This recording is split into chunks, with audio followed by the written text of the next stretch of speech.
Hey, welcome in everyone to the Game or Die podcast. My name is Ryan Moore, and tonight we're going to be talking about some video games.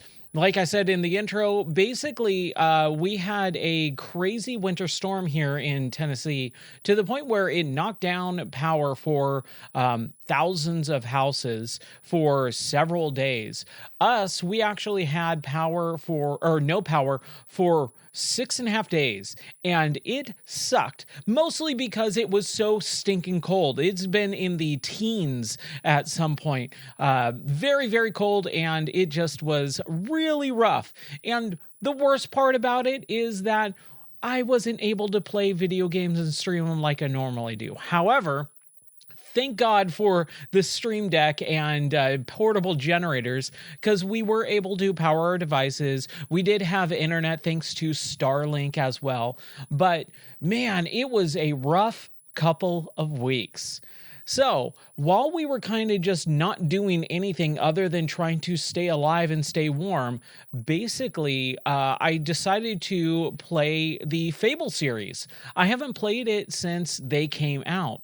The first one on the original Xbox back in 2004, and then we got Fable 2 in 2008 on the Xbox 360, and then Fable 3, and that's kind of where I stopped playing. I know that there was like a Kinect game that was being worked on. There was Fable Legends and a couple other like offshoots, but nothing really major. So I really only am familiar with the core main series of Fable 1, 2, and 3.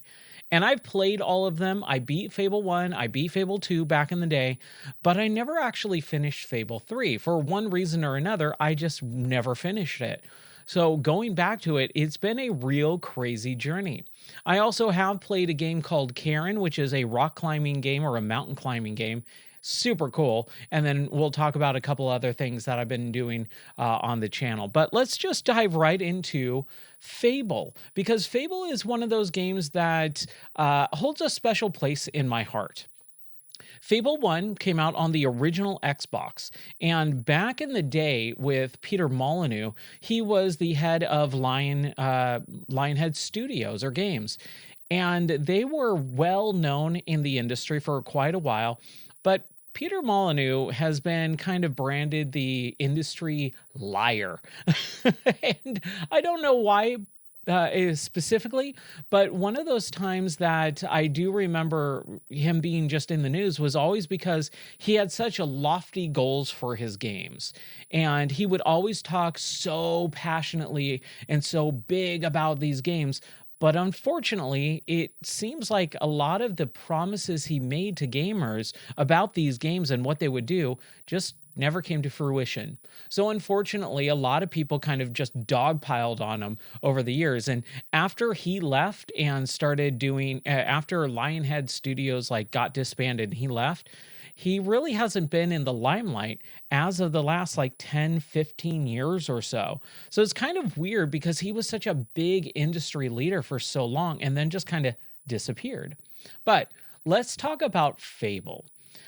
When this game came out, I was a massive Xbox fan. And you know me, I really don't prescribe to the whole console war or anything like that. I just knew that the Xbox was the most powerful system at the time. It had the best hardware.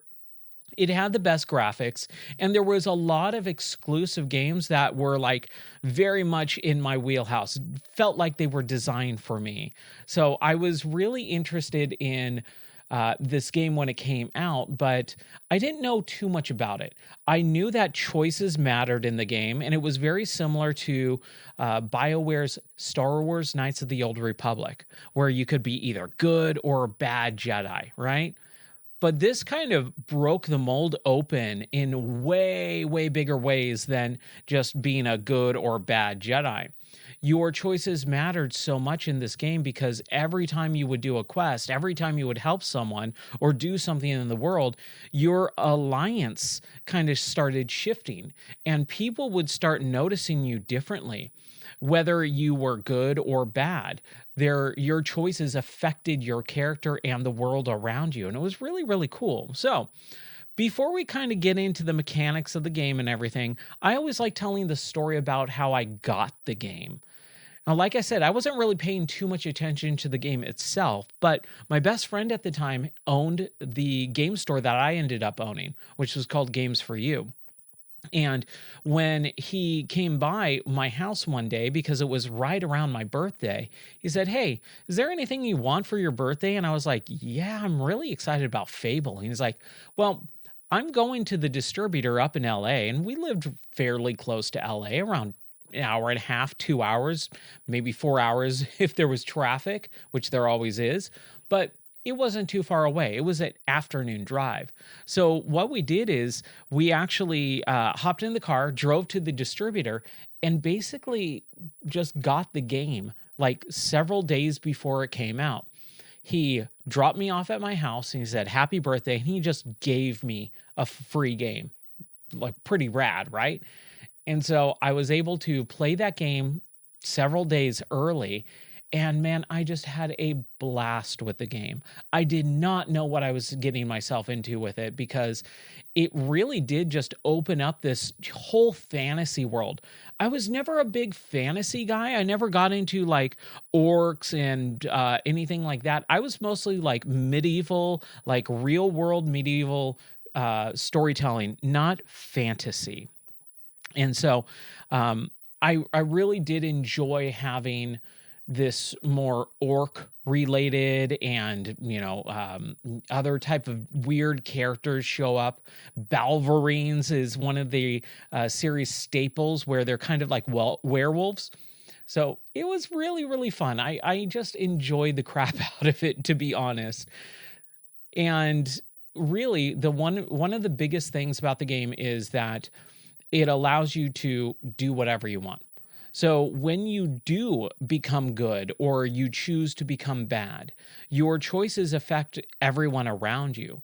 When you become bad, people get scared of you. People cower in fear and they don't want to talk to you and they run away. And if you do good, then yeah, you're praised throughout the city. When people come up running to you going, "Oh, the hero of Albion." And it is just so much fun. So let's kind of get into the game itself. You start out as this kid going around the town and trying to scrum up some gold for your sister's birthday. You're trying to buy her a birthday present. So it immediately starts you on the task of completing quests and giving you options. So you walk around and you try and help 5 different people around the town. And you're just like this little kid, like 6 to 8 years old. And you're trying to do good because your dad says at the very beginning, "Hey, you need to buy your sister a birthday present. I'll give you 5 gold if you help 5 people around the town and I hear about it." So you walk around and there's this girl who lost her teddy bear. And so you go and try and find it. But there's a bully who has the teddy bear, and you can either punish him or you can be mean, and your choices matter. There's another character like hidden behind a shop, and it's this guy cheating on his wife. He's in an adulterous relationship with this mistress, and you find out about him, and he says, "Hey, don't tell my wife. I'll give you a gold coin if you don't tell my wife." Or you can go tell his wife at the bar, and she'll go and try and find him and get him in trouble. It's really, really interesting, especially back in the time frame of when this game came out. Like I said, Peter Molyneux made these lofty expectations for this game, but honestly, I think he pretty much hit the mark on most of them. So you're getting your birthday present for your sister, and then you give it to her, and then a cutscene happens. And the cutscene basically shows that your town gets ransacked by bandits. Your sister is killed, your father and mother is killed, and your whole town is burned to the ground. So you're an orphan. And the reason why you are saved is because this mage pops out of like a portal and saves you at the very last second and like pulls you in. And then he says, "Hey, we're in this sanctuary, academy, the Hero Academy, and you're going to learn to become a hero." So time progresses a little bit and you become like a young adult. And when you start off, you have like a classmate who is kind of like your friend, but also friendly competition. And so you go around kind of doing some little tutorials. And then time progresses again and you're a little bit older. Now you're about to graduate and you got to do the competition shooting. You got to do the competition melee challenges. You got to do the competition magic challenges to graduate and become a new hero for the world of Albion. And man, dude, it kind of just starts funneling you into these really fun little quests that are very linear nowadays. But when the game came out, it was huge. It was massive. And it felt like the entire world of Albion was at your fingertips and you could go wherever you want, whenever you want. But coming back to it in 2026, man, it is very linear in this first game, but it still has all those little breadcrumb pieces that allow you to see where the series went and trailing it back to its beginnings, man. It's a marvel. It's a feat of game design. I loved it so, so much. And it was really fun too because I got to play it with my wife. Over the last couple of years, because I've been streaming, I mainly sit in the studio by myself and stream video games. So being able to sit on the bed and just play this game with her watching was really, really fun. We haven't done that in a while. So I really enjoyed that. Now, as you progress through the story of Fable, your actions matter, like I said. So you can choose to be good, you can choose to be bad. And when you choose one of those paths, your character starts changing. And that's another big thing about the game. Your characteristics of your face are changed depending on if you use a lot of magic or not. You start seeing a lot of these lines in your face from magic use. They kind of almost look like Tron lines. Or if you suck at combat and you get hit a lot, you get battle scars all over your face, and people will start commenting, "Ooh, you've got a face only a mother could love. Oh man, you must really suck at fighting because you're all scarred up." And then also, if you are good or bad, you get a halo. If you are good, or if you're in Bad Alliance, you get devil horns on your head. And man, it is just so, so cool to see these little things that, dude, I don't know what game does that anymore. No game changes your appearance as you play, depending on the choices you make. And that should be like a staple of games at this point. This game is over 20 years old, and we don't have anything like it that I can think of. So I always thought that was really interesting, and it's definitely novel again compared to the modern games of our time in 2026. Now, the ending kind of came out of nowhere for me. It really did feel like I was progressing. I was kind of starting to see where the story was going, and it kind of funneled me into the end game. And I do remember the end game because it was something that you're ultimately making a choice of saving this person or whatever, and then the credits are supposed to roll. But when we were playing it, the credits didn't roll. And I was like, what's going on here? And the reason why is because I was playing Fable Anniversary, which came out in 2014. So 10 years after the original game came out. Now, I never played the Fable Anniversary game before. I own it on Steam because I own like almost 3,000 games on Steam. So like there's just a ton of games that I've never played before. But Fable, for whatever reason, they really did this weird thing back in the day, and I miss it. We used to get what are called expansion packs, or games like DLC that were standalone. And so Fable originally came out on the Xbox, and then I think a couple years later, they added to the game in its own standalone expansion pack called The Lost Chapters. And I've owned that game multiple times. I own the original Xbox copy. I own it on Steam, but I never played through it. And the reason why is because I think I started it once, maybe in 2000 like 5 or 6 or something like that, but I never actually I never played through it. I played maybe like 15 minutes of it and then just forgot it even existed. So I was really excited to kind of try and see what was going on with this one. Fable Anniversary is basically where it's the original Fable game, all in modern, quote unquote, remastered. But it also tacks on the DLC, the expansion pack, the Lost Chapters stuff. And so I played through that and the credits didn't roll and it just sent me right into that new thing saying, hey, the bad guy that you just defeated is technically not dead. Go and do this quest to actually kill him. And I was like, wait, what? So it was really interesting to not only play this game that I beat over 20 years ago, but then have a new part of that story that I never saw and be able to fully complete the game. So that was really, really fun. And it's a fairly long game. You can do much more side questing. You can really dive deep into that game. And I don't do that most of the time. I usually stick to the main story quest and maybe a handful to 2 handfuls of side quests, depending on how good the side quests are.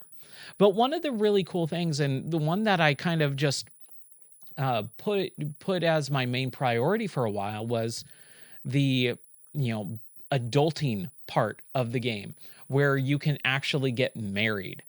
And back in the day when I was a young lad, marriage was kind of like a main ultimate goal for me. And so being able to see that and do that in a video game was actually really, really cool. So I remember, trying to figure out which lady that I wanted to woo, and the mechanic of wooing a lady or the townspeople and just kind of, emoting is actually really interesting because I'm not a big fan of that in modern gaming. I think emotes, especially dance emotes, are just one of the dumbest things in all of video game history. I hate it. When you see like people playing World of Warcraft and they're all just dancing there, or you're watching people buy, thousands of dollars worth of dance emotes in Fortnite. Like, I don't want to see my character do the Carlton dance from Fresh Prince in my video game. It immediately takes me out of it, especially if you're spending money on it, right? So I despise that.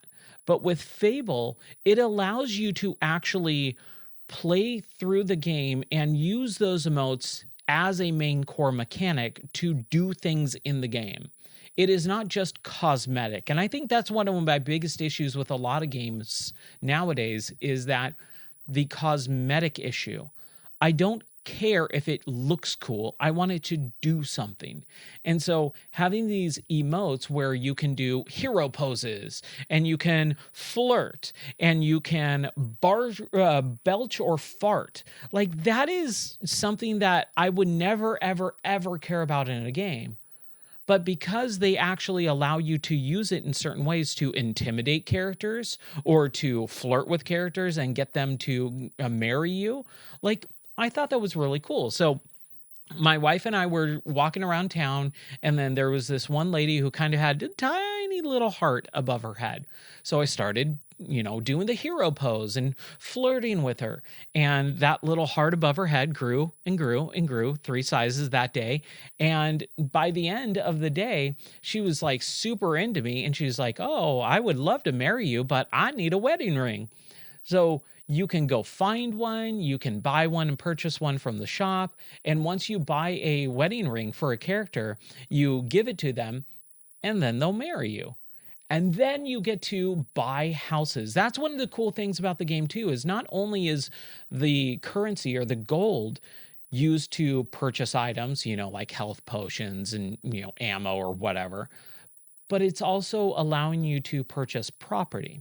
And when you purchase property, you can actually buy a house and live in it, or you can buy a house and rent it out. And you can become like this slumlord almost, technically a landlord, but you can kind of be a jerk about it. because you can actually buy a bunch of houses in town and rent them all out.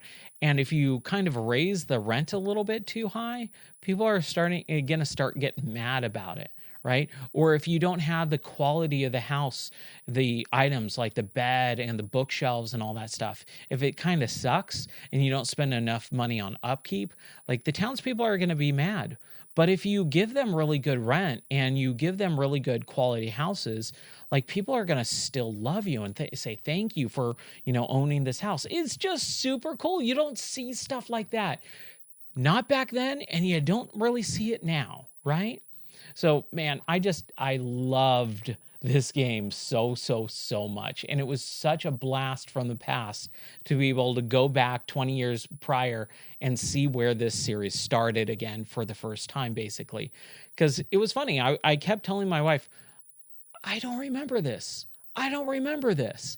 And I have a pretty good memory. I remember most things, but when it's so long, I finally start forgetting a lot of the things in the game. And then, I can replay it. But I have a real hard time replaying games. So I'm glad that I waited this long to be able to replay the original Fable. And yeah, it's a great story. It's a very cheap game. It looks really good. I will say the combat is a little bit rough. Not that it didn't age poorly or anything like that, but it definitely had, and my wife even picked up on it. She was noticing that I was struggling with a lot of combat where I had like 4 or 5 characters around me, and every time I would attack, they would block. Even in the middle of them swinging and I would swing, I should be able to go through that animation and hit them. But then they would auto block, auto block, auto block. And there was like one character for like 45 seconds, no matter what I did, they would just automatically block the attack. No matter how far away or how close or in the middle of an animation I was, like they would just always automatically block. And it was really frustrating. And so she even looked it up and she's like, yeah, that's kind of just how it is. But there are a couple different ways around it, especially if you use the dodge mechanic to kind of roll backwards or around, and then you can come up from behind and attack the enemy. It definitely helps a lot. So it's really cool. And there's this whole thing about this middle section of the game where you become like an arena champion. And so you just do these fights and it's just a bunch of combat over and over again. And it's just a lot of fun. I remember the arena, but I actually remember it from the second game. So let's go ahead and talk about Fable 2. So Fable 2 kind of ups the ante, and this is the one that I probably remember most, mostly because I played through it all at a very weird time in my life. Not bad weird, just different. I was living in Colorado at the time. This game came out in 2008 on the Xbox 360, and I remember playing this game during Christmas time. I think like Christmas Eve or Christmas Day. I get this and A World of Keflings, or sorry, A Kingdom for Keflings confused every once in a while because I played them basically at the same exact time. And I was alone. I lived 1,200 miles from the nearest person I knew on the face of the earth. Like it was really tough for me in that stage of my life. But I had Fable 2. And so Fable, was on the original Xbox. But then when Fable 2 came out, it was on the Xbox 360. And man, that jump in graphical quality from original 480p to 720p or 1080i or 1080p, high def gaming just looks so incredible. It was such a game changer. And the game itself looks phenomenal. However, I will say, it's number one, locked to the Xbox 360. I have no idea why this is such a beloved game in a beloved franchise, but it is locked to the Xbox 360, which is a 20-year-old console. It is insane, especially the fact that they're making a new one and they've been making a new Fable for, like 7 or 8 years now, and it's still not out, and we still don't have a proper modern way to play Fable 2 other than backwards compatibility. So I own Fable. I own Fable Lost Chapters. I own Fable Anniversary Edition, and I own Fable 3 all on Steam. But I can't play Fable 2 on Steam. So this is kind of where it got really weird. We had to load up the Xbox, download the Fable 2 game, and play Fable 2 on the Xbox Series S through backwards compatibility. And it wasn't too bad, honestly. Like, it wasn't too bad of an experience having to do that. Backwards compatibility totally works very, very fine. But it was just kind of a little bit of a bummer. The other thing too is that there's some DLC that I never bought. I bought the game and the DLC didn't exist when the game came out. So, like DLC does nowadays, where you have like 5 different DLC drops on day one, but this wasn't the case. Instead, it was DLC that came out like a year or two after or something like that, and I was already on to many other games by the time the DLC dropped, so I never bought it. So I was kind of bummed that I didn't want to spend like $20 on, 15-year-old DLC or whatever, or almost 20 years old. I think it came out in 2009, so I mean we're fairly close, at least 15 plus years of DLC. So I just didn't want to buy that. However, the game itself is phenomenal. The storytelling is ramped way up. The graphical look and capability of the game, how smoothly it runs, very little slowdown. The voice acting is top notch. There's a ton more voices, and the look of the game is really cool. However, and the movement too. The movement's very, very fluid.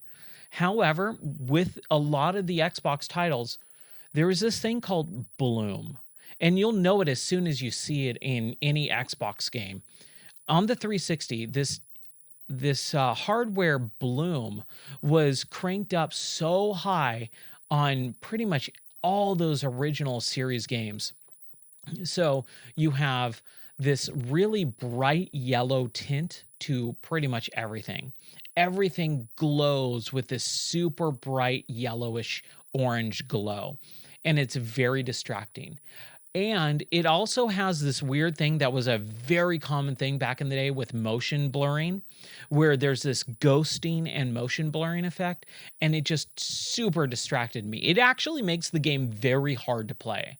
I'm a PC gamer first and foremost, so I turn off motion blur and chromatic aberration and film grain and all those post-processing filters immediately whenever I start a game. That is the first thing I turn off, is all that garbage. But you can't do that on console games, which is one of the reasons why I dislike playing on consoles so much. I'll play it for exclusives, and sometimes I just have to deal with it. But man, it's so distracting. So I had a really good time with Fable 2. The storyline is really interesting because you start off again as a very young kid, and your sister and you are now together as orphans. Your parents are just straight up dead, and you are living on the streets of Albion. But you're fairly well known. And when you start going through the city at the very beginning, your character picks up this dog that one of the bully kids are beating on, and this dog like attaches itself to you and starts helping you out through the very beginning of the game, and it's really fun. Excuse me. It's really, really fun. So when I start advancing in age, there's this whole storyline about this lord of the castle, the king of Albion. I think he's the king, or he's like the ruler of the town of Bowerstone. His wife and kid die. He kind of goes into solitude. He finds out that these kids make a wish or something with this magical box and invites them to his palace. And in the middle of this palace tour, he traps them and says, "Your bloodline is, tainted, or, should be mine, or whatever." And he kills the kids, or so he thinks. He shoots the sister, and then you, you get to choose between a boy or a girl that as you play with. So I obviously chose a boy, and you get shot out of the window. Like, you get shot and you fall out of the window and you land, on the ground, and everyone thinks you're dead, but you get saved and you become a man, and you become this gypsy adventurer hero that now goes off and saves the world. And it's very similar in its storytelling mechanics and gameplay. Obviously, it's a true sequel where it takes all the good stuff about the original game and then just ramps it up. The one super cool thing that I really love is the dog mechanic. Like, you get this companion of this dog that goes with you throughout your life, and not only does he help you, but he, attacks characters or enemies in combat, but he also finds treasure around the world. So as you're exploring, like I said, Fable 1's very linear. Fable 2, on the other hand, is much more open. And with the graphical bloom and stuff like that and motion blur, I didn't explore as much as I wanted to because it just didn't feel very good, and it was very hard for me to like focus on stuff. So the more tighter knit areas with less motion blur, less bloom, really definitely were able to be easier for me to see and navigate. But when you're dealing with the dog like sniffs around, and whenever you're close to some sort of buried treasure or treasure chest in the world, he'll start barking, and there's a little notification above his head, and then you can go and like follow him, and you can either find the treasure chest, or he'll point to a spot on the ground and it says dig, so you can take a little shovel and start digging out. It's really, really fun, and you'll find all these treasures. But I think one of the other super interesting mechanics is now you're able to do jobs. You're able to play pub games, and there was some mini games in the first game. But this one was really interesting because before the game came out, before Fable 2 came out, they released this weird Xbox Live Arcade game. And if you remember, back in the early days of Xbox 360, they really pushed forward this Xbox Live Arcade system, where it was just downloadable indie games. That's really what it was. It was a lot of indie games, a lot of downloadable games, but they called it Xbox Live Arcade. That was their branding for it. And with Fable 2, they did this small mini game collection, kind of like WarioWare, let's say. But it was all the pub games that you would play. Anytime you go into a bar or a pub in the game, because it's all British and British humor, you can sit down and play a bunch of little mini games, poker, blackjack, but they also have like Liar's Dice and a bunch of other things too that you can play. And I didn't do that this time around. Like, I didn't really care. I don't care about mini games, but back then it was very novel.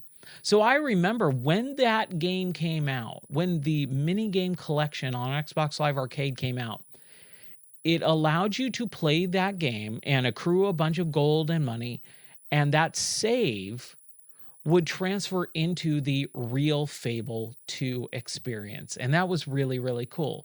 However, that's all Xbox Live services that don't exist anymore. And this is such a big problem with game preservation. There's a treasure chest in the kind of little main hub area where your characters all gather together and, try and save the world, like your war room, let's say. And there's this chest that you walk up to, you push A to open it, and it says, connect to Xbox Live Arcade to download previously saved, or transfer saves from, other previous Fable games, or go to fable2.com to find out about more information. And clearly that website doesn't even exist anymore. Like, all these little things that are all online don't exist anymore. You can't ever use them. The game is technically kind of broken, right? And it will never be fixed. So it's such a weird thing that uh, developers and publishers just allow these things to happen without ever creating certain backdoors to just either remove that completely or allow it so that you can connect to it later on in the future. Like there's zero future planning or future proofing in the gaming industry. It's really, really bizarre and strange. I know I'm getting off on a tangent, but I did want to talk about that because it was something that I thought was really interesting slash funny slash just terribly sad. But when you play Fable 2, it allows you to accrue a ton more money. It allows you to do the mini games. It allows you to get jobs. And this is also another thing that I really did a lot in the game, where you start with like axe cutting or wood cutting. You pick up an axe and you do this just very quick little quick time mini game, and you do it over and over and over again, and you don't fail it, you don't mess up, and you'll just accrue a ton of money. So while we were, in this massive multi-day, nearly a week power outage, at the time, like when my wife would go to bed, I'm like, dude, I have literally nothing else to do but play this game. So I'll just sit here and do this mini game for like half an hour. And I would just accrue a crap ton of money in that, to the point where you level up your skill and you get a little bit better. You get a little bit more better gold multiplier. But man, it is such a time sink, and it's a real waste of time. If you have nothing else better to do, it's fine. But if you really just want to play the game, man, it's not worth it at all. What is worth it is also being able to buy shops and stalls and businesses and houses.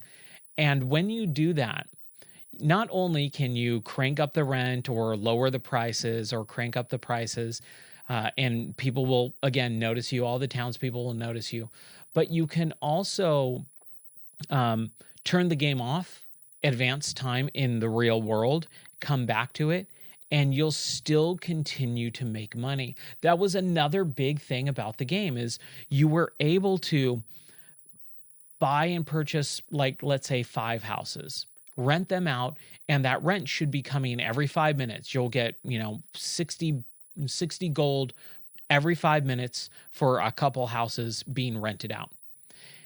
But you can turn the game off and wait a week, come back in real world time, wait a week to play the game, come back, and that gold has continually been advanced. So every 5 minutes in real world time, no matter if the game is running or not, you are continually making gold.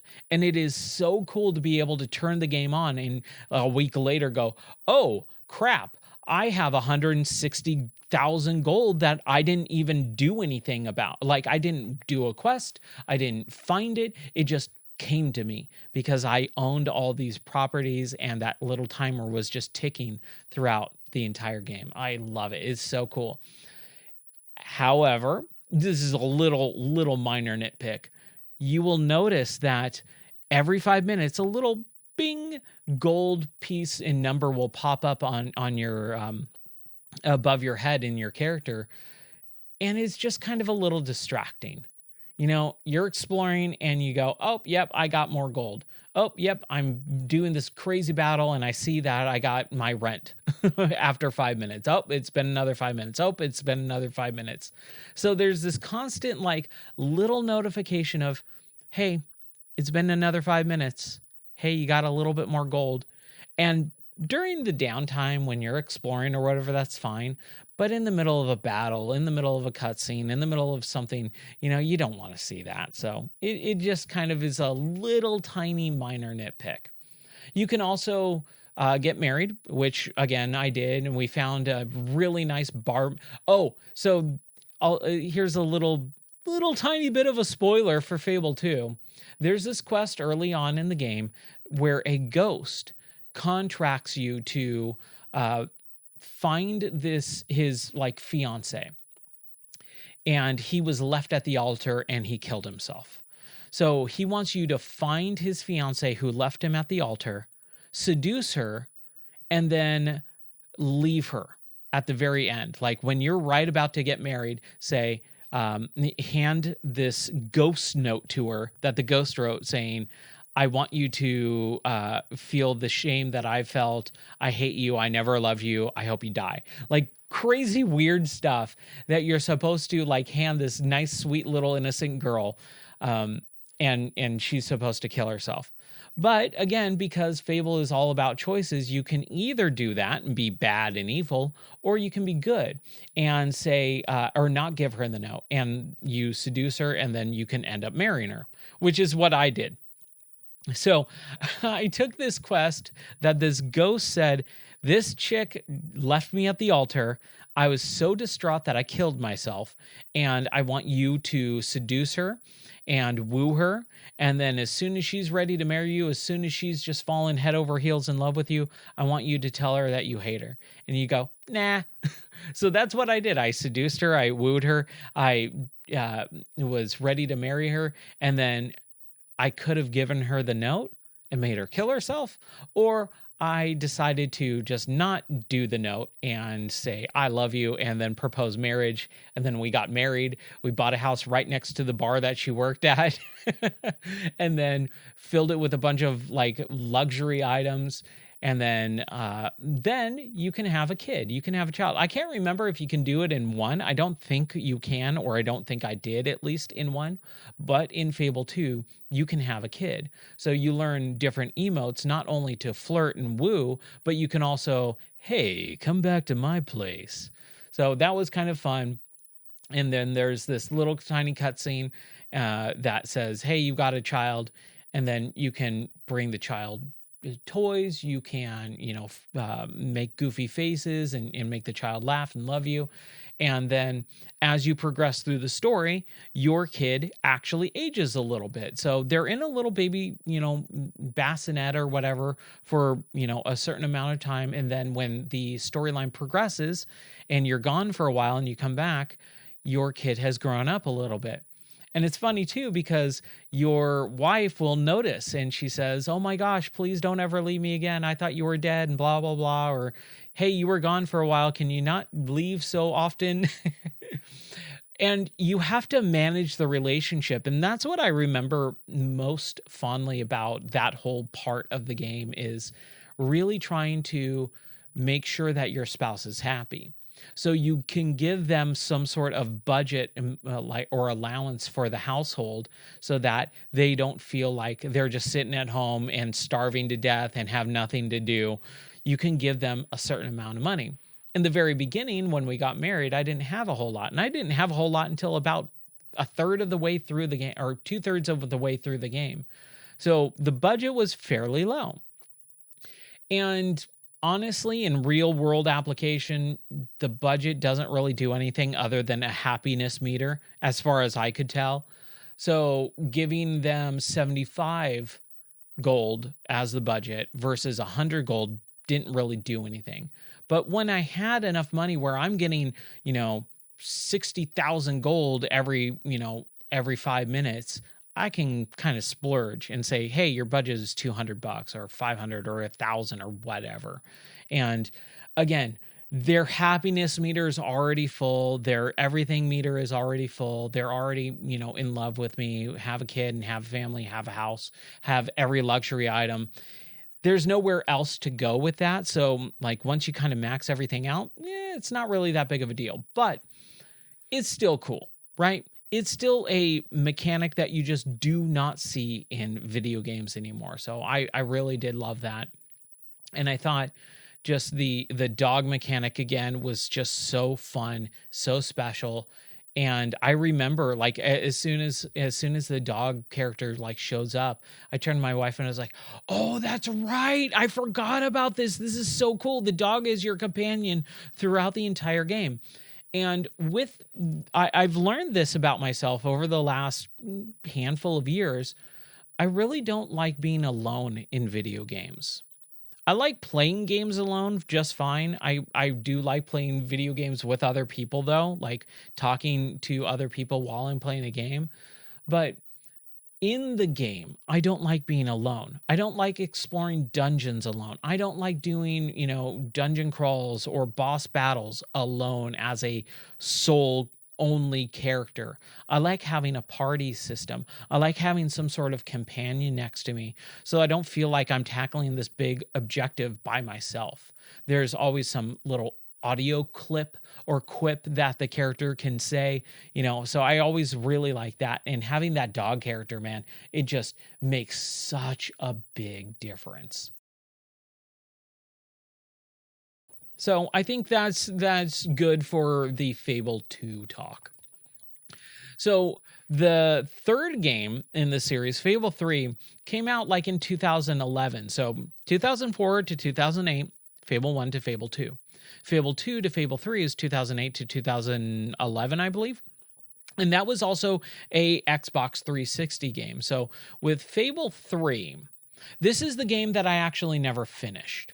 And the reason why is because this is when I had my game store. So I didn't have all that much time to play every video game known to man. I did play a lot of games at the game store and I had a ton of fun, but I was working, right? I was doing all the stuff that you do with a store instead of just playing games. So some games where I was enjoying it, but I didn't really care all that much, kind of just got dropped.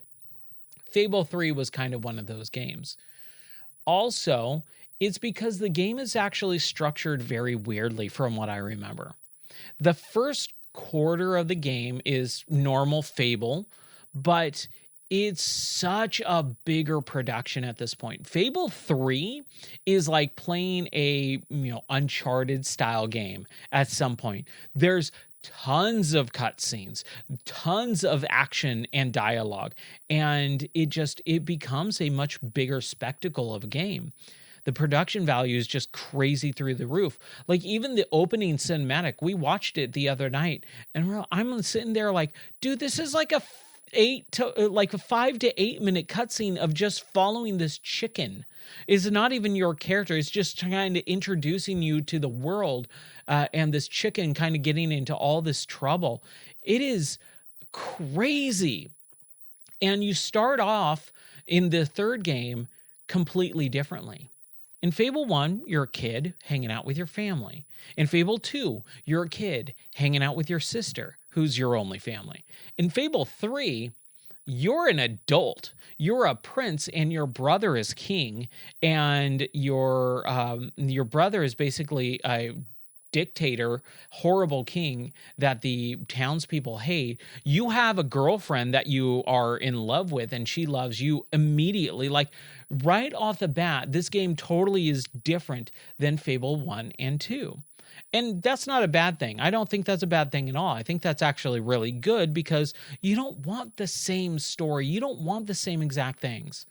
But man, do they put you in the trenches right away.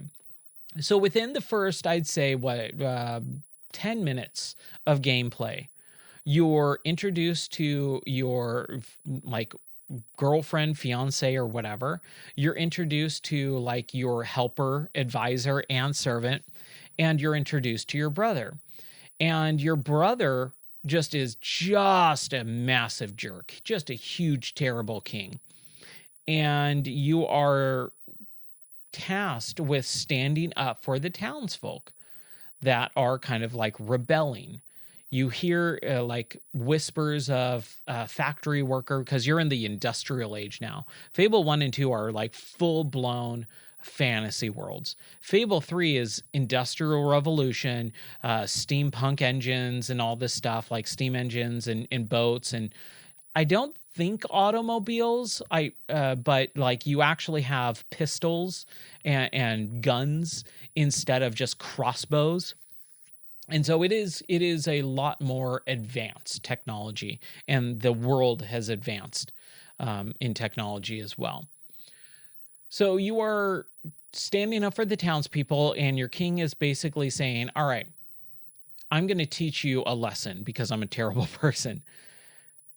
It's either you got to make a decision. Either these townspeople are going to die or your girlfriend dies. Pick which one. and you're tasked with this. And this is the thing that I immediately regretted as soon as I did it, because I'm trying to play the good guy. I know that my decision is going to matter in some way or form down the line. And so I chose the loftier path of let one person take the fall and save the rest. And so I let my girlfriend die. It's kind of weird, number one, because like that just sucks. I would never do that. I would always choose the girlfriend over the townspeople. Like, I don't have any loyalty to these townspeople, but in the game, I know that we're trying to fight the revolution of bad King Brother. So having the townspeople on my side, and they're going to remember that, that's going to be good later on in the gameplay. But I would never let my girlfriend die, especially if I know that she's going to show up, later on the game. She's going to be a helper or whatever. But I don't remember this game at all, pretty much, except for like a couple locations. That's pretty much all I remember. So I started playing this game. I made the decision to let my girlfriend die. And it's funny because my wife was like, "Oh, I can't believe you did that."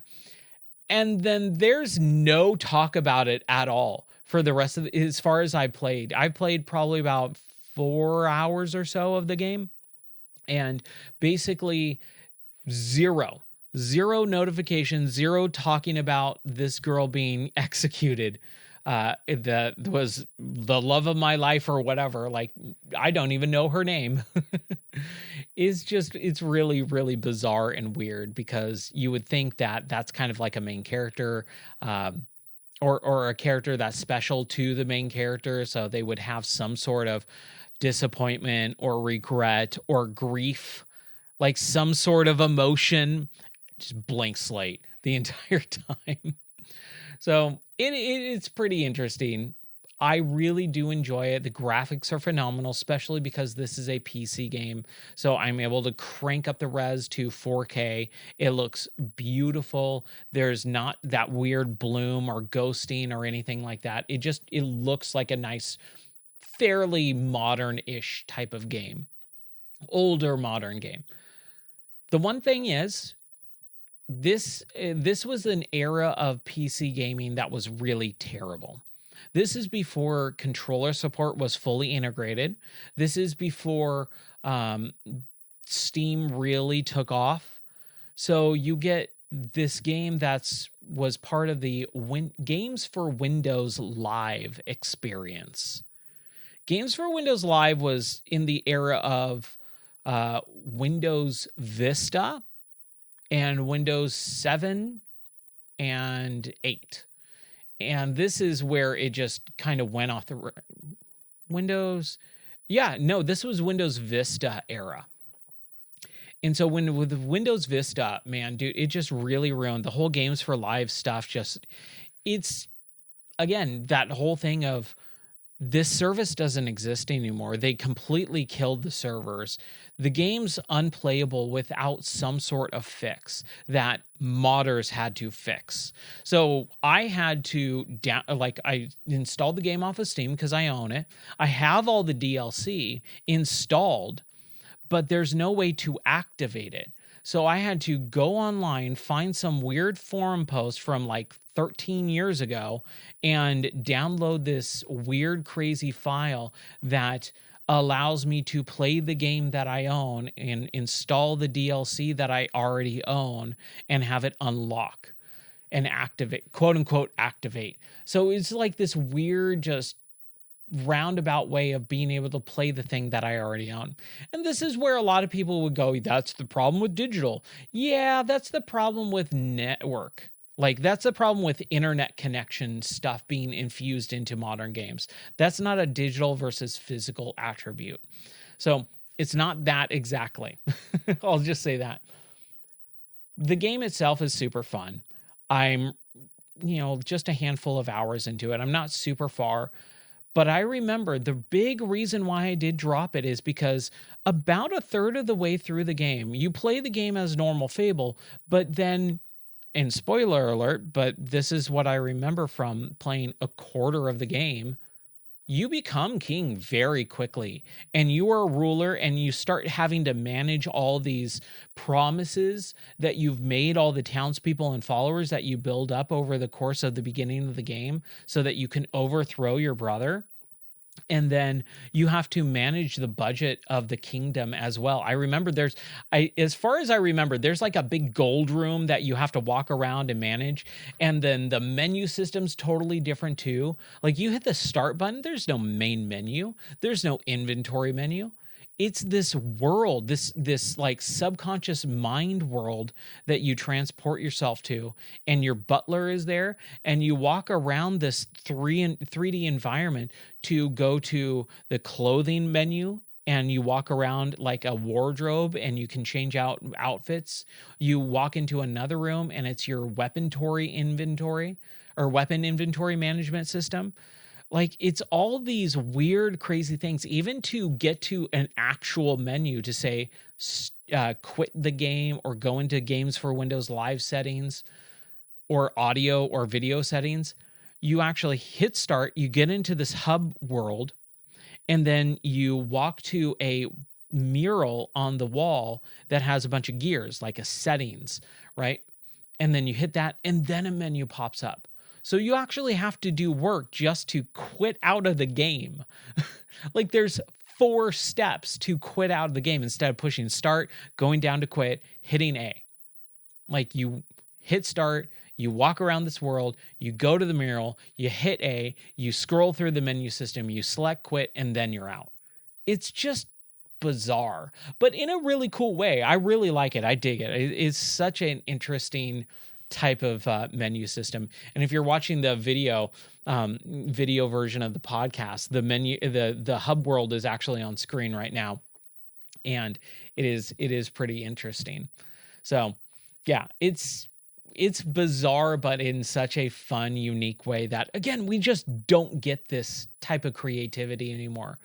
I've been battling a lot online over the last couple of days, just going, man, what video game industry is in such a bad, terrible place right now.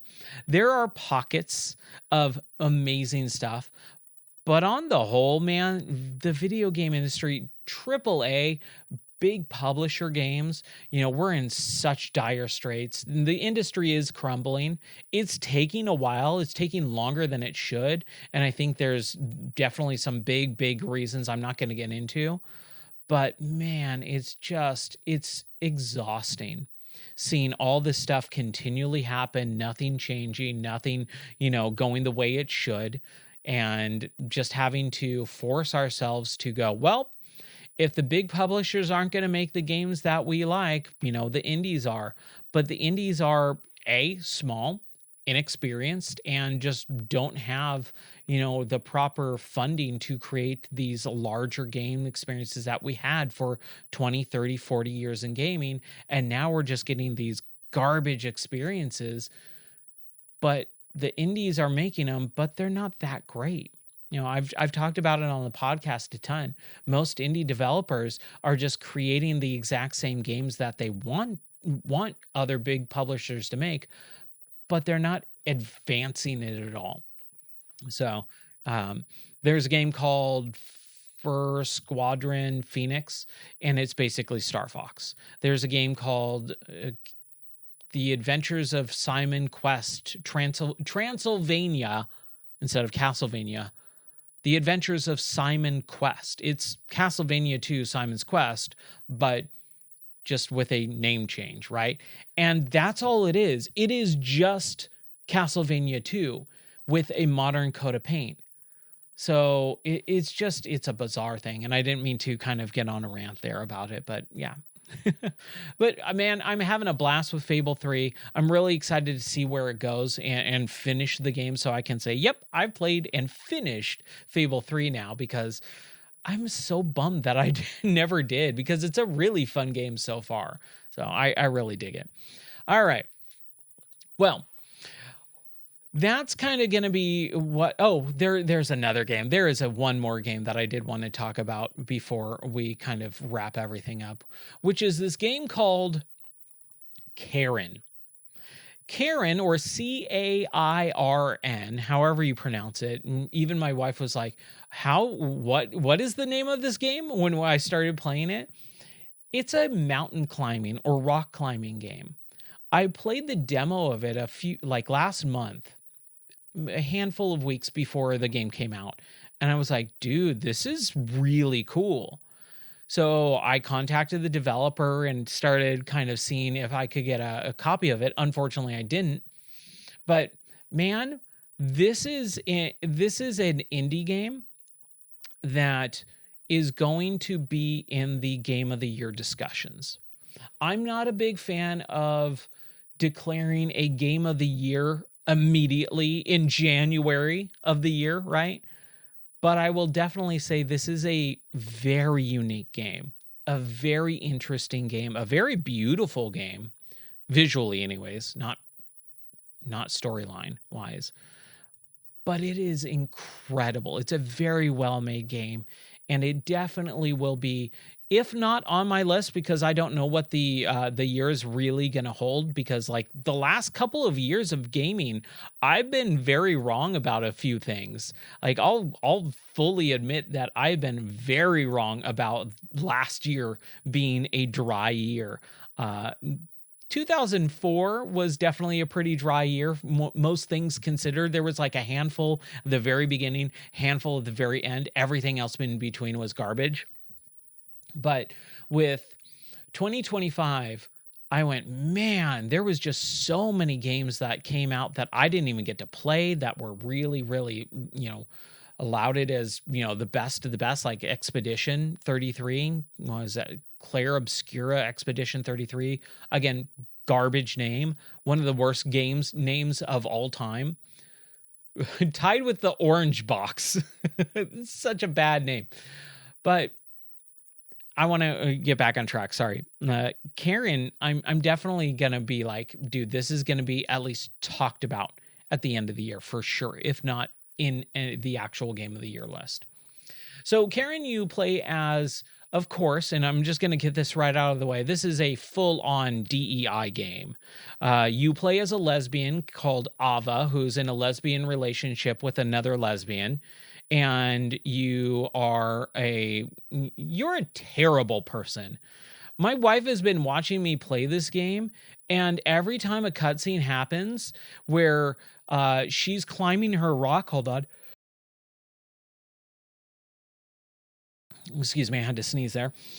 She's climbing this mountain on her own. She's completely alone. And her little climbing robot that attaches to the side of the rock and kind of feeds her a little bit of rope and pittons that she can stick in so that into the side of the mountain, so it's kind of like a rest point. The robot actually has like a messaging system and will play like little audio messages from her family and friends. And everyone's like, "Hey, happy birthday. We don't know why you're not here. Kind of sucks that you're not here, but you're out climbing that mountain. Hopefully you don't die." And then her lesbian lover is like, "Hey, I love you because we're lesbians, and just wanted to say that our cat is dying. I wish you were here for that because our cat's dying, and you really should feel bad about it because you're a terrible person." And then couple days later, "Hey, our cat died and you weren't here because you're a terrible lesbian person." It's just like it compounds in the story because, again, you can tell this is like a trying to make that type of person seem like a very good person, and it's the world that's against them. No, the person is terrible. Everyone is saying, "Please don't do this. Please talk to us. Please don't just go off on your own and die on a mountain. We love you. Please come back." And you're just like, "Nah, screw that. I'm going to do whatever I want." So you're just a crappy person. And I hate that because the game itself is really fun, but your main character, the character you play as, you just go, "I hope you fall off the cliff and die. I hope you fall off the highest peak. I hope you get right to the very end and you just plummet all the way down the mountain, hit every branch and single splinter and rock that you possibly can because you suck." And that's the main character that you play as. And it's just like, wow, come on, man. So it's it's crazy. I haven't finished it yet. I think I'm about, maybe at this point, about two and a half, three-thirds of the way there. Um, Over halfway, but not by much. It is a really fun game. The climbing mechanics are really fun. The whole survival aspect, because you have to make sure that you consume proper food. You have to bandage yourself up. You have to make sure you have proper equipment. You have to make sure that when you get to a save point, you check the weather, and you have to hunker down during extreme weather. If you're climbing and the weather changes really badly, you got to make sure that you have some sort of precaution. It is really well done. Just the story is complete garbage because your character is complete garbage. But man, I'm having a blast with it.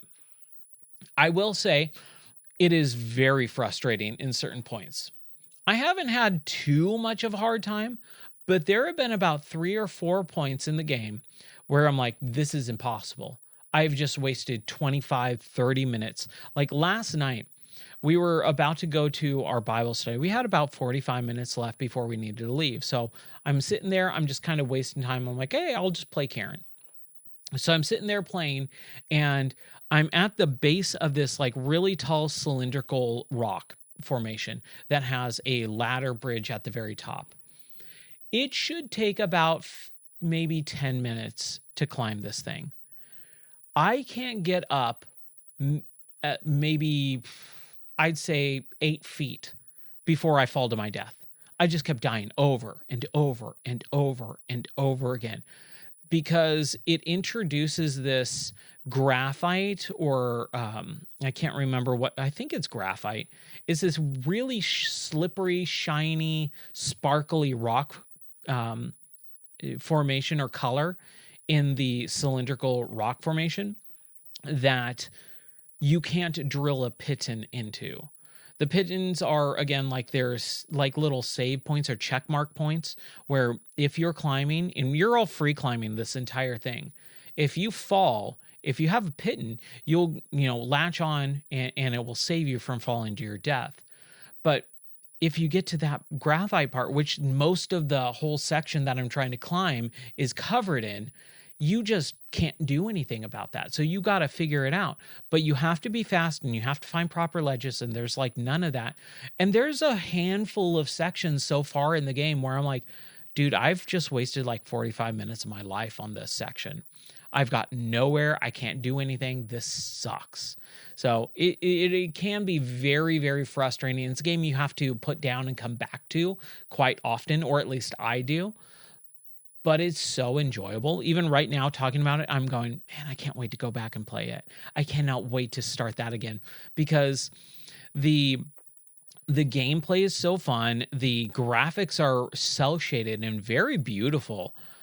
And there's a photo mode, which is really cool. And the way that you navigate it is you find like little things like throughout the world. You find a lot of dead bodies. We actually, my wife and I were coming back home this evening, and right before we got home, we were talking about Cairn, and she mentioned like, yeah, what is up with all the dead bodies and stuff? That's such a weird thing. I'm like, that's kind of how mountain climbing is. Like if you watch anything about mountain climbers, or especially Everest, dead bodies are totally a real thing that you just have to walk over. Like you see someone collapse and die in the snow, you ain't bringing them back down. You're not helping them out, because at that elevation, if you try and help someone who's dying, you will probably most likely die as well. So it's like this really weird, like self-preservation thing where you have to be very selfish, and it's just weird. So I thought that was really interesting. And you do definitely come across a lot of dead bodies throughout that gameplay. It's a very weird game because there are a couple of people too that you come across, like real life people in that, not real life, but alive people in that game that you can actually converse with, because it's a very lonely game. You're a lone mountain rock climber lady. But there is 2 characters that I've come across so far. One is in this really interesting, shiny rock cave where there's these crystals. It's all these really bright yellow crystals. And this digger who's got this pickaxe, he's just chopping away and he's just lost his mind. He's a very strange individual. I can't remember the game off the top of my head, but there's this one game that like does this like whole crazy person. Oh, Red Dead Redemption. When you play Red Dead Redemption and you come across strangers, that's kind of what it reminded me of. The stranger missions where you come across a stranger and they're clearly bizarre. Like they're just straight up awkward, weird, mentally ill people. But for some reason or another, you help them out. That's kind of what that reminds me of. So I came across this like crystal digger guy who wanted to like mine out this crystal cave formation and is accusing me of stealing and all this stuff. And so you kind of back away slowly, go, okay, I'm going to be leaving now. And then you also find some other crystal cave digger guys that are all dead in the bottom of a well, like an empty well pit. And you're like, I think that guy killed them, right? Like you're finding all these little notes attached to their bodies or their journals strewn throughout the level and stuff like that. And you just kind of like piece little things together. It's really, really interesting. I loved it. So that's one character. And then the other character I've come across is another mountain climber. So as like about maybe an hour or so into the game, you come across this other man that he's a kind of a kid. This kid named Marco, and he's a very young person, and he's talking to you, and you're famous. Your character is famous. You're like a world famous rock climber person. You've been interviewed in rock climbing magazines since you were a kid. You were, rock climbing since you were a kid and blah, blah, blah. So you're super famous. And he's like, wow, I can't believe I'm meeting Ava. Like, this is great. And then you slowly realize he's infinitely better than you at everything. He's like flying up the mountain instantly, and you're struggling to get up like 8 feet of rock at the very base of the mountain. Like, Ava sucks. Marco is awesome. You should just be playing as Marco throughout the entire game. But it is really, really fun and interesting, and I do like the cutscenes with them. The writing, not bad, but not amazing. I'm not going to say the writing's great because again, there's so much of that DEI stuff in there. I'm never going to praise stuff like that. But the interactions between Ava and Marco are really interesting. But again, it kind of starts falling apart. The part that I'm in, I just got to a cutscene where Marco is starting to lose his mind. He's getting space madness, basically, like mountain madness. Where he starts thinking Ava is trying to kill him and all this stuff, and like she's out to destroy him, and he keeps going, I'm not good enough, I should just go down the mountain. She's like, no, you can do it, you can persevere. And he's like, nah, you're crazy, you're trying to kill me, you're just making me think that I can do something that I can't. And that's the last cutscene that I saw. And so I go to bed, I wake up, and we're in our little bivouac tents. And Marco is just gone. So I have no idea where he is. I'm assuming he went up. I hope that he went up, and I hope that he gets to the top of the mountain, and at the end of the game, Marco and I hug, embrace, and kiss, and I realize I'm not a lesbian or whatever. But the game itself is so enjoyable and so fun and so frustrating. It's what a lot of people latch onto with what is the game series? Dark Souls. That whole, it's so hard, I have to overcome it, and when I overcome it, I feel amazing about it. I think that's what a lot of it is. So I'm cautiously optimistic about the final part of the game, the finality of being able to say I conquered this game, even though, man, it is getting really, really stinking tough. I've seen a lot of people are like, yeah, I put like 12 hours into it. And I'm like, I've put at least like 8 or 9 in this game at this point. Like I've played it for like a couple hours at a time, like pretty much every day since, our power came back on and stuff like that. So, even before, I think it was right before our power went out. I was playing it for like 3 or 4 hours, and then I've put at least another 6 or 7 into it. So like I'm pretty far along, but I'm having such a hard time with it. So I'm seeing a lot of people like, oh, I beat it in 12 hours. I'm like, "Dude, what level did you play? Like what game or easy difficulty are you playing on, man? Because medium or just normal, I guess, or whatever I'm playing on is very difficult. But Cairn is a really cool game, and I'm very excited to finish it. And then that kind of concludes what I've been playing, off stream. On stream, I started for February's game of the month, Subnautica. Subnautica is one of my favorite games of all time. It is one of my go-tos for VR as well. It's one of my go-tos for early access because they did this early access just amazingly during the time period of 2014 to 2017 when it came out in 1.0 access. It also was a launch title for the Oculus Rift.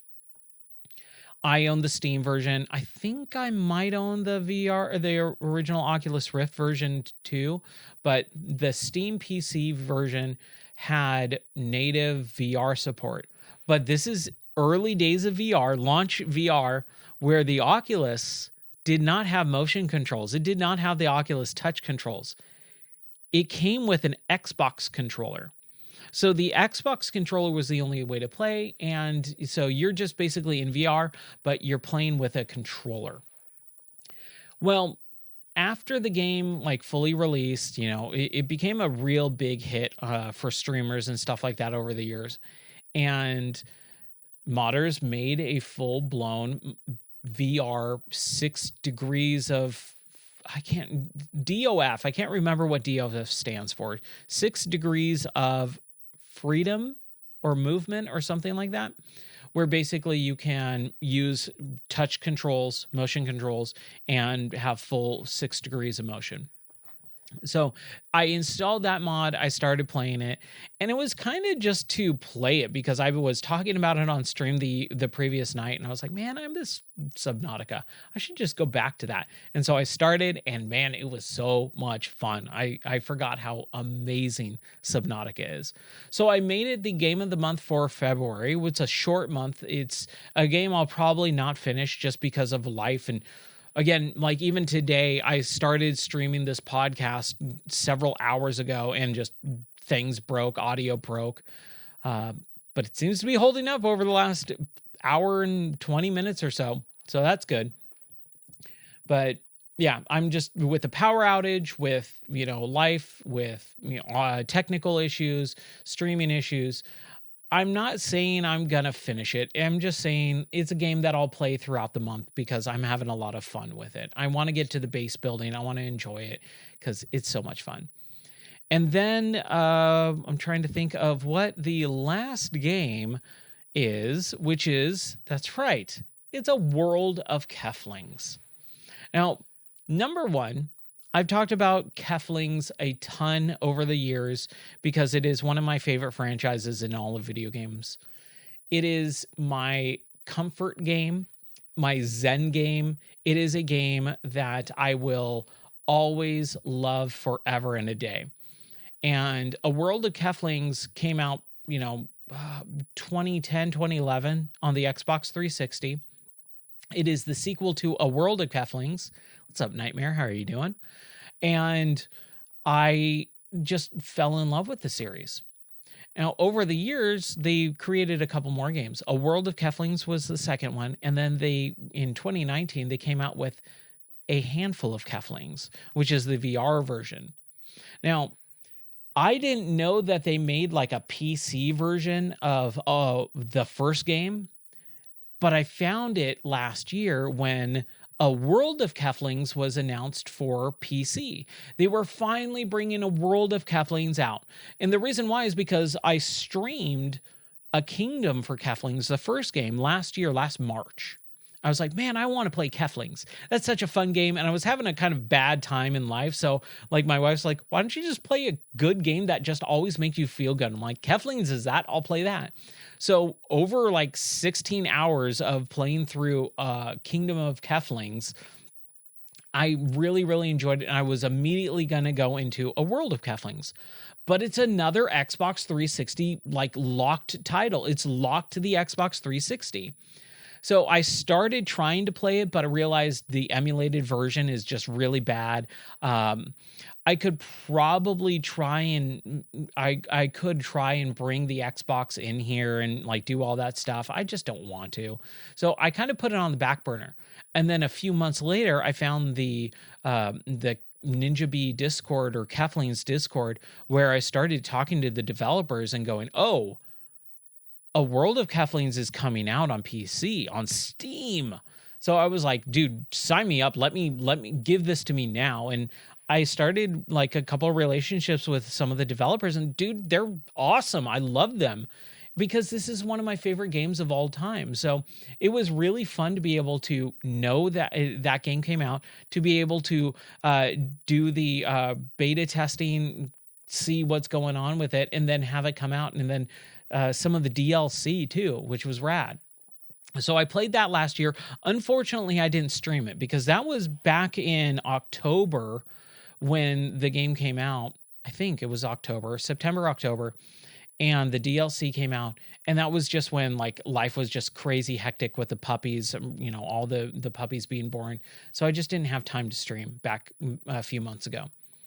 So when a World of Keflings dropped their next DLC, this is called a Rockstar Challenge or Rockstar Challenge. And it is a weekly DLC update that gets added every week throughout all of 2026. So that means every week there's a little bit of something brand new in the game that I get to play. And I'm so stoked about it. I'm super happy. And this allows me to have kind of like a cool down, wind down period of the weekend. So I've decided that every Sunday, sorry, my voice has been doing that all week. Every Sunday, I'm going to stream a World of Keflings Rockstar, and we'll do the challenge. Now, one of the developers, Stay Bunny, he was telling me that some of the DLC, some of the Rockstar Challenge for the week is going to be a little bit smaller. Some of them are going to be a little bit bigger. So it might not hold my attention for an entire stream unless the stream is going to be like 15 minutes. And so I devised a plan. I said, all right, instead, what I'm going to do is I am going to have the Rockstar Challenge be the main focal point. And once that's done, and I feel like I've kind of done the weekly challenge, I don't want to clean up the land or anything like that. Then what I'm going to do is we're going to play a handful of Keflings, the VR version, baby. Because again, I played that when it came out. I haven't touched it since 2019. So I don't remember most of what that game is other than it's Keflings in VR, which is like my favorite two things combined, all right? It's like chocolate and peanut butter. Like that's how I feel about a handful of Keflings. And it's funny because with both of the developers that I've talked to, they're both like, no one likes a handful of Keflings. You are the only person I've ever talked to that likes a handful of Keflings. I love VR and I love Keflings. What do you want from me, man?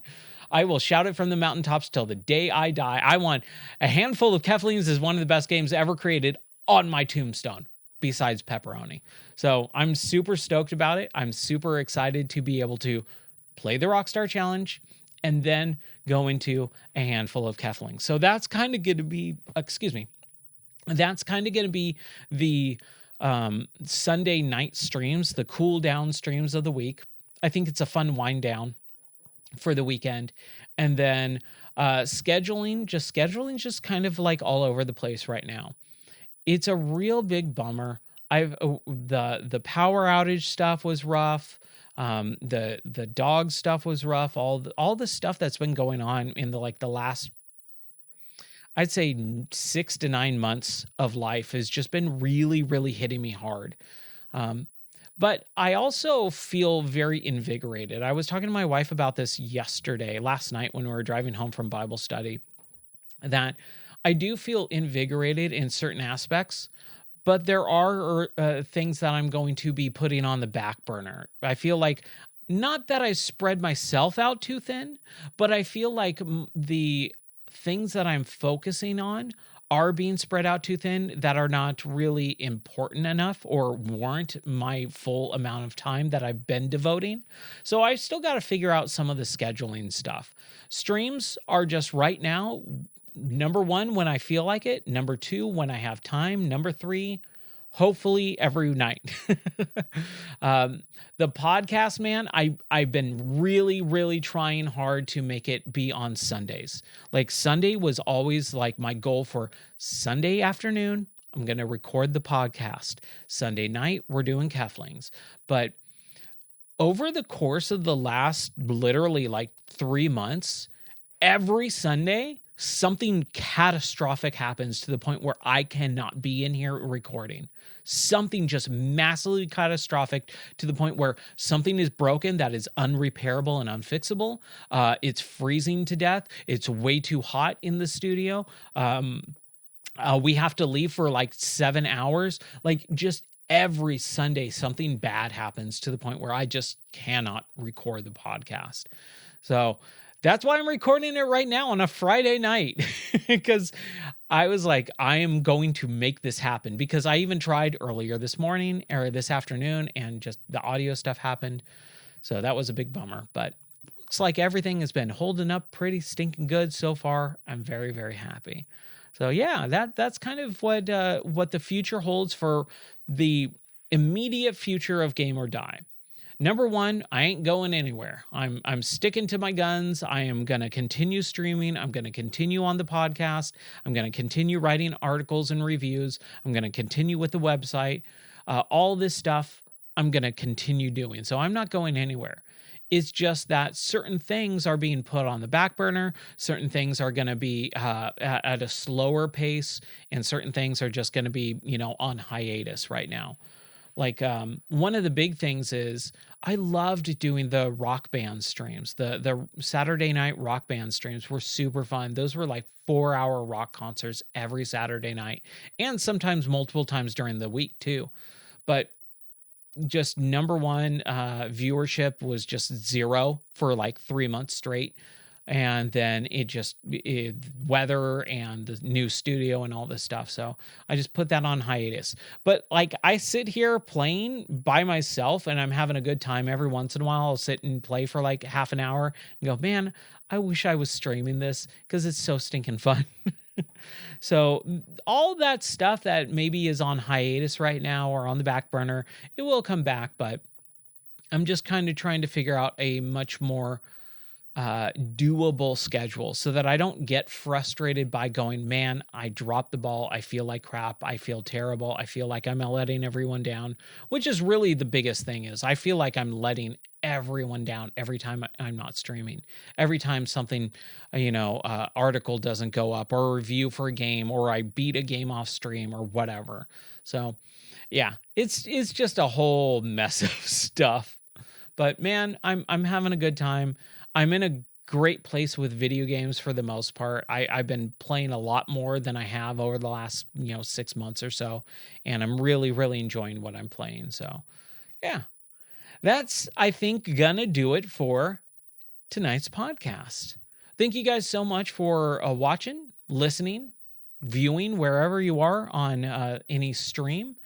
I will be starting to kind of archive these a little bit better. And also, I'm going to try and focus on making sure that the viewership becomes a little bit bigger. We need the community to grow. So number one, if you are a fan of the website or a fan of the channel, please share it. Whatever you can do. If you say, hey, this guy just got a cool, chill stream that, he just talks about video games, man. Like, share it with people who you think would like this brand of, gaming content. because if you don't, there's no way that the community is going to grow. And I'm going to start doing a couple extra big things. But again, I just got to start small and kind of ramp it back up.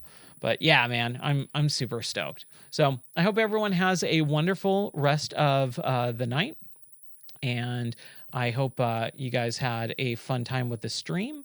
I don't know why my thing decided to go on lock there. Hold on a second. There we go. All right. So I think that's going to do it. Take care, everyone. God bless. And I'll see you on some streams probably tomorrow. Multiplayer Madness, again, on hiatus right now, but we'll be playing some Fallout 76 for sure, because I bought that. So that'll be really fun. Fallout's really big right now. And then Minecraft server is still up. It's up and running. You can jump into the Minecraft server whenever you want. All I ask is don't destroy anything for anyone else, because, that would be a big bummer. But we'll get back to a lot of, kind of the regular stuff soon. All right. That's going to do it for me. I'll see you guys later. Thanks for listening and watching.